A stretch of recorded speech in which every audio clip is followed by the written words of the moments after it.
And Okay. then, move na tayo sa next naman na magtatanong ngayon. Dito muna ako ngayon kay ano, sa hindi pa nakapagtanong si Manso Warren. Manso Warren. Hello, good evening. Hello, Manso Warren. Please click unmute.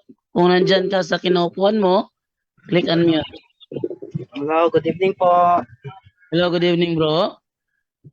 Good evening po. Narinig niyo po ako? Yes, naririnig ka, bro. Good evening po sa lahat ng mga nakikinig. Nakikinig din po yung asawa ko.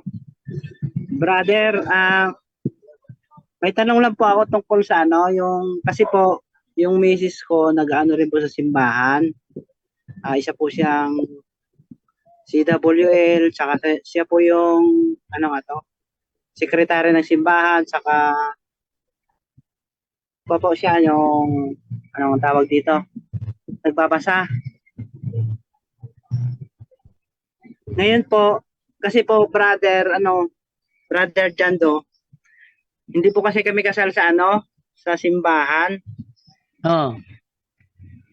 Kasi dito kami nagpakasal dati sa Maynila. Nabasa namin yung, akala namin Katoliko yung nagkasal sa amin.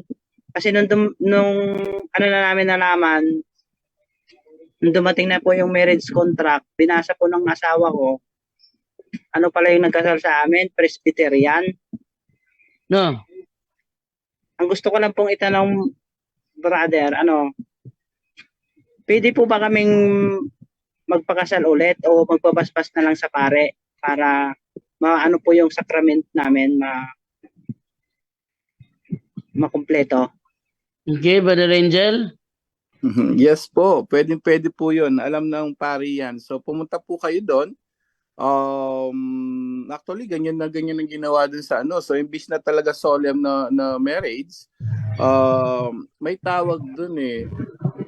Con celebration, parang ganun lang siya. So blessings ni Father. So pwede po 'yan as much as possible po, no? Kasi hindi po wala po kayo sa tamang ano kasalukuyan, hindi ano 'yon, Presbyterian 'yon. So legal lang kayo sa ano, parang ano na rin 'yon, civil lang po yung kapatid. So as soon as possible, go to your priest at sabihin mo kung siya okay sa basbas, kasi hindi lahat ng priest ganun. So gusto nila yung solemn talaga na matrimony, no? Pero mayroon na pong ganun yon. Pag alam niya yon, babasbasan niya kayo, simple lang po. So paratis basbas kayo kay Father.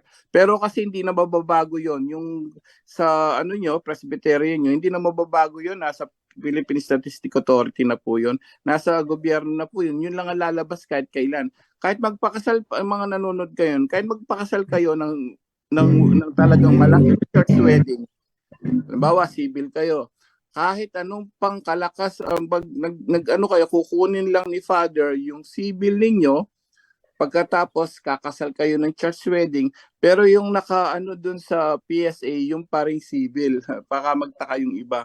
Hindi kagaya ng, kaya sabi ko, unahin nyo yung church wedding para pasok yung church wedding sa PSA. Church wedding talaga. So pwede po yung kapatid, yung basbas lang ni Father. Itanong mo kung ano yung proseso sa kanya for more information, kapatid. As soon as possible. Maraming salamat. Maraming salamat Bro Angel. Nakikinig din po yung asawa ko ngayon, nasa ano siya, nasa sub din po. Si Mary Jane Manso. As soon as possible po. Opo, nalinawan po. Maraming salamat po. May ganun po ngayon, blessings lang, pwede na po yun. Salamat po. Opo. God bless po.